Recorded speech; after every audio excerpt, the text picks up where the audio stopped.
4টি কলমের মূল্য 80 টাকা, 10টি কলমের মূল্য কত? তো এই অঙ্কটা করার জন্য আমরা ঐকিক নিয়ম ফলো করব। 4টি কলমের মূল্য, প্রথমে আমরা 4টি কলমের মূল্য লিখে নেব।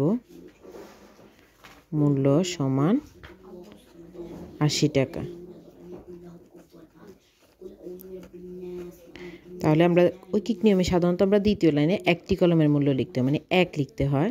তো সেই অনুযায়ী আমরা একটি কলমের মূল্য লিখব, ডট ডট একটি কলমের মূল্য। তো এখানে ভাগ হয়ে যাবে, আর অবশ্যই এখানে উপরে যে সংখ্যাটা থাকবে সেটাই এখানে ভগ্নাংশের উপরে বসবে, আর এই পাশে যে সংখ্যাটা থাকবে এটা নিচে বসবে।